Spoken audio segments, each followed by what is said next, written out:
नमस्कार। आप देख रहे हैं स्टार बिहार न्यूज और मैं हूं रंजीत मिश्रा। राजद के राष्ट्रीय महासचिव शिवहर लोकसभा के पूर्व प्रत्याशी सैयद फैसल अली साहब लगातार शिवहर लोकसभा क्षेत्र के विभिन्न दुर्गा पंडालों का दौरा कर रहे हैं, मां का आशीर्वाद ले रहे हैं। तो सबसे पहले आपका बहुत बहुत स्वागत है। बहुत बहुत धन्यवाद। आपके माध्यम से शिवहर वासियों को, शिवहर संसदीय क्षेत्र के सभी मतदाता मालिकों को दुर्गा पूजा का, दशहरा का बहुत बहुत हार्दिक बधाई और शुभकामनाएं। सैयद फैसल अली साहब का के लीलार पर तिलक चमक रहा है, क्या कहेंगे? यही भारत की सुंदरता है, विविधता में एकता है। और भारत में जितने भी धर्म है, जितने भी संप्रदाय हैं, जितने भी मजहब हैं, उन सबकी एक सोच, एक माध्यम है कि भाई मानवता से बड़ी और भाईचारा से बड़ा कोई धर्म नहीं है। तो हम लोग उसी आपसी भाईचारा के लोग हैं। और मुझे माथे पे चंदन सजाने में कहिए कि फक्र होता है, गर्व होता है। और बहुत ही प्यार से, बहुत ही स्नेह से जहां जहां मैं गया हूं, जहां जहां मुझे तिलक किया गया है, मैंने बहुत ही श्रद्धा से ये तिलक लगवाया है। और मैं इस बात को आपके माध्यम से स्पष्ट करना चाह रहा हूं कि इसी चीज को तो भाजपा वाले समाप्त करना चाहते हैं कि हिंदू मुस्लिम में द्वेष।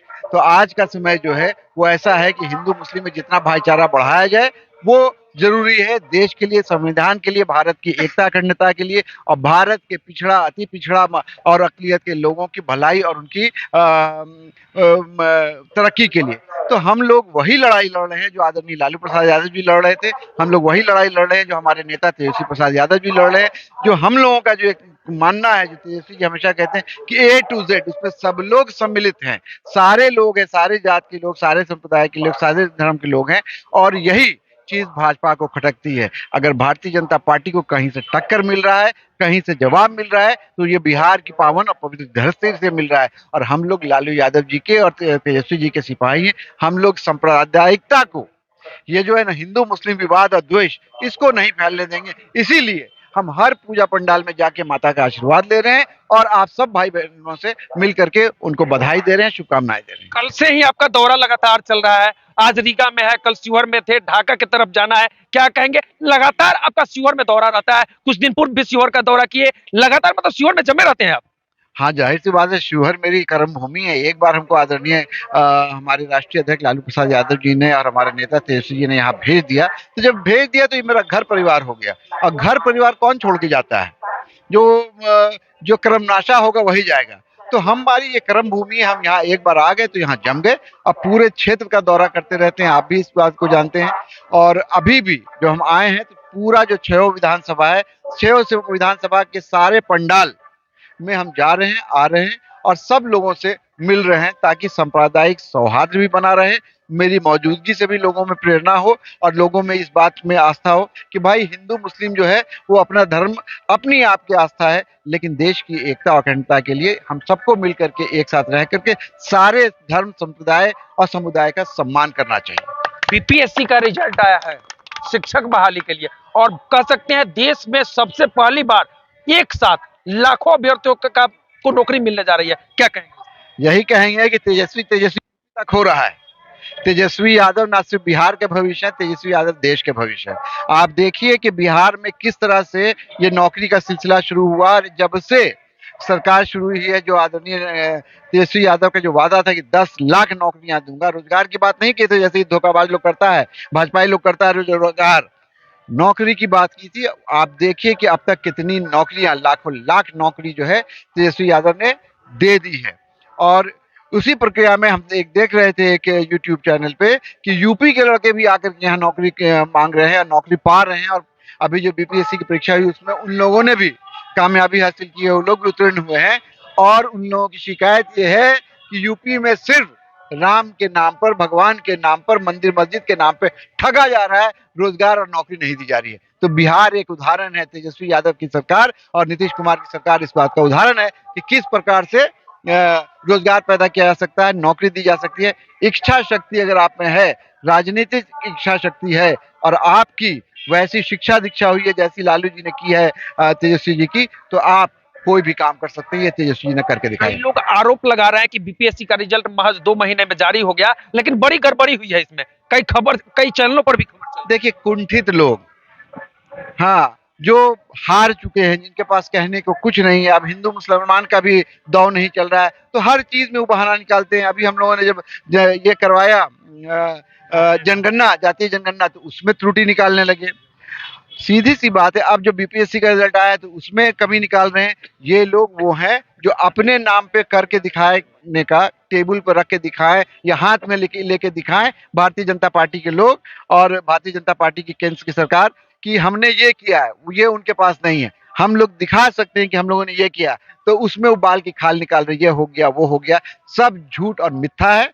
जितनी बढ़िया तरीके से और पूरा प्रोफेशनल तरीके से ये परीक्षा करवाई गई और जितने अच्छे तरीके से जल्द समय में, कम समय में नतीजा आया, परिणाम आए, वो भी एक उदाहरण है कि नेतृत्व अगर हो, तेजस्वी जी जैसा नेतृत्व हो, सरकार में इच्छा शक्ति हो, तो कुछ भी संभव है। नीतीश कुमार 2 दिन पहले बोले हैं कि मेरे उत्तराधिकारी तेजस्वी यादव हैं। क्या कहेंगे इसको लेकर? अब जल्दी मुख्यमंत्री बनेंगे क्या? देखिए, जाहिर सी बात है कि ये बात कहाँ, इसमें कोई विवाद है या इसमें कहीं कोई संशय है कि नीतीश कुमार ने एक बार नहीं अनेकों बार इस बात की घोषणा की है कि हमारे उत्तराधिकारी तेजस्वी जी हैं। और ये भी समझ लीजिए कि तेजस्वी जी से जो रिश्ता है नीतीश कुमार जी का, वो सिर्फ राजनीतिक नहीं है, पारिवारिक रिश्ता है। वो उनके चाचा हैं। हमें पहली बार भी जो अभी जब इन्होंने अपना शपथ ग्रहण किया था, तो पहले उनका पैर छू के नीतीश जी का आशीर्वाद लेकर के ही उन्होंने मुख्यमंत्री का जो शपथ लिया था। तो जाहिर सी बात है कि नीतीश जी हर तरीके से चाहते हैं कि तेजस्वी जी को आगे बढ़ाएं और घोषित रूप से वो उनके उत्तराधिकारी हैं। और जब समय आएगा तो जाहिर सी बात है, इसमें किसी को संशय नहीं होना चाहिए कि नीतीश कुमार ने एक तरह से उत्तराधिकारी घोषित किया हुआ है। और जो बिहार की राजनीतिक परिस्थिति है, उसमें आज की तारीख में तेजस्वी यादव से मजबूत नेता कोई दूसरा नहीं है। भविष्य के मुख्यमंत्री हैं और हम तो उनका भविष्य और उससे आगे देखते हैं। लालू यादव के आप काफी करीबी माने जाते हैं। कई लोग शिवहर में दौरा कर रहे हैं, दावा ठोक रहे हैं कि राजद से हम टिकट लेकर आएंगे, हम टिकट लेकर आएंगे। आनंद मोहन कुछ दिन पूर्व लालू परिवार पर हमलावर थे। 2 दिन पहले उनका मीठा बयान आने लगा है, क्या कहेंगे? देखिए, हम आनंद मोहन जी के लिए क्या कहें। आनंद मोहन जी ने जो पिछली बार बयान दिया था, मेरी आपसे बातचीत हुई थी, हो सकता है कि उनको पछतावा रहा हो सकता है कि उनको ये बात समझ में आई हो कि राजनीतिक रूप से आज वो कहाँ खड़े हैं, तो अब वो दूसरा सुर आलाप रहे हैं। लेकिन एक आदमी वो है और जो समझदार, जो इस बात को समझे कि अब उसका समय आ गया है कि ये काम अब वो ना करे, अगली पीढ़ी को आगे करे। तो मेरे ख्याल से उनको भी ये शायद सद्बुद्धि आ गई होगी, उनको भी ये समझ आ गया होगा कि अब उनकी राजनीतिक पारी का समापन हो चुका है। और राजद ने उनके परिवार की जो दूसरी पीढ़ी है, उसको राजनीति में लाया है। तो अब उनको अपनी इच्छाओं पे, अपनी अपेक्षाओं पे विराम लगाना चाहिए और पूरे तन मन धन से उनको चाहिए कि जो सामाजिक न्याय की जो धारा है, उसको मजबूत करे, ना कि उसको ठेस पहुंचाए। आगे क्या कहेंगे? शिवहर में लगातार आप आते रहते हैं, दुर्गा पूजा में दौरा कर रहे हैं, महावीर झंडोत्सव में दौरा करते हैं। शिवहर के विकास को लेकर क्या कहेंगे? शिवहर का विकास कह सकते हैं अभी भी उतना नहीं हो पाया जितना होना चाहिए। नहीं, बिल्कुल नहीं हो पाया है। हमको ये कहने में कोई कष्ट नहीं है, कोई हमको लाज लज्जा नहीं हो रही है कि शिवहर का विकास नहीं हो पाया। 1995 से आज तक आप देख लीजिए शिवहर कहाँ खड़ा है। लेकिन अगर भगवान ने मुझे मौका दिया और हमारे नेतृत्व ने हमारे ऊपर विश्वास जताया, जाहिर सी बात है वो अभी आगे आने वाले समय में तय होगा।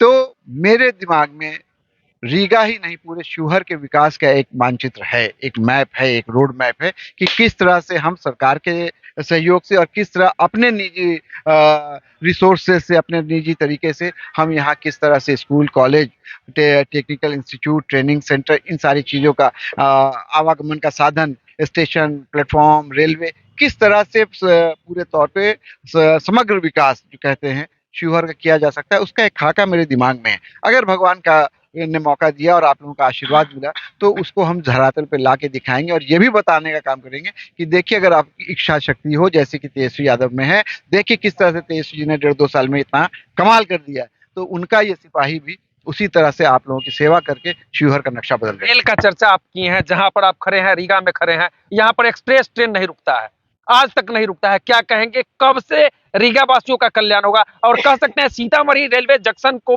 के भीड़ को कम करने के लिए रीगा में एक्सप्रेस ट्रेन का ठहराव जरूरी है। रीगा में एक्सप्रेस ट्रेन का भी ठहराव जरूरी है, रीगा में और भी ट्रेनों का ठहराव जरूरी है। लेकिन मैं बड़े हाथ जोड़कर से आपसे विनम्रता से ये बात पूछ रहा हूँ कि क्या ये सवाल आप कभी यहाँ की जो मौजूदा सांसद उनसे पूछे? कई बार पूछा। 15 साल से क्या किया उन्होंने? और ये भी नहीं कह सकती हैं कि हमारी सरकार नहीं थी। 9 साल से केंद्र में उनकी सरकार है। क्या इतनी उनके अंदर शक्ति नहीं है इतनी उनमें सामर्थ्य नहीं है, इतनी उनमें इच्छा शक्ति मर चुकी है कि सिर्फ एक स्टॉपेज का काम रमा देवी जी यहाँ करवा दें। अगर ऐसा नहीं करवा सकती हैं तो उनको हटाने का समय आ गया है। और आपसे ये आपका भाई, आपका दोस्त आपसे वादा करता है कि जिस दिन मैं यहाँ का प्रतिनिधित्व करूंगा, न सिर्फ कि रीगा में ट्रेन रुकेगी, शिवहर में भी ट्रेन का परिचालन जरूर सुनिश्चित करवाऊंगा। शिवहर में रेल लाइन को लेकर लोग मांग करते रहे हैं और पास हुआ है, आवंटित भी हुआ है फंड, लेकिन काम अभी शुरू नहीं हुआ। क्या कहेंगे? वो चुनावी पास हुआ है, वो जो हुआ है ना, वो कहीं पे कागज पत्तर पे पास नहीं हुआ, खाली एक बयान। उसके बाद उस बयान से भी लोग भागे। जब उस पे ज्यादा पत्रकारों ने पूछताछ की तो उस बयान का भी कोई जिम्मेदार नहीं है। सब लोग उस पे अब कन्नी कटा रहे हैं। अब आज की तारीख में पूछ के देखिए, इसलिए कि वो एक चुनावी वादा था। तो ये पार्टी जो भारतीय जनता पार्टी है, जिसका सांसद यहाँ पे हैं, वो लोग चुनावी जुमलेबाजी करते हैं। वो एक जुमला छोड़ दिया था, लेकिन हम लोग काम करके दिखाते हैं। और देखिए, सांच को आंच किया, हमारे नेता जो है वो करके दिखा रहे हैं। प्रत्यक्ष को प्रमाण की जरूरत नहीं है। जिस तरह से हमारे नेता तेजस्वी जी करके दिखा रहे हैं, जिस तरह से हमारे अभिभावक लालू प्रसाद यादव जी ने सामाजिक न्याय करके दिखाया, उसी तरह से उनका ये सिपाही भी सारी चीजें करके दिखाए। चलिए, ये थे राजद के राष्ट्रीय महासचिव, वहीं शिवहर लोकसभा के पूर्व प्रत्याशी सैयद फैसल अली साहब। और कई मुद्दों पर चर्चा हुई है, खुलकर जवाब देने की इनकी आदत है। और लिलार पे देख लीजिए, लिलार पे तिलक चमक रहा है। इसको लेकर भी इन्होंने खुल के बता दिया है कि अब जाति और धर्म में लोग बंटने वाले नहीं है। लोग जो है समाजवाद के नाम पर आगे जाएंगे। तो चलिए सर, हमसे जुड़ने बहुत बहुत धन्यवाद, बहुत बहुत धन्यवाद। इस वीडियो पर आपकी क्या प्रतिक्रिया है कमेंट करके जरूर बताइएगा। देखते रहिए स्टार बिहार न्यूज। बहुत बहुत धन्यवाद।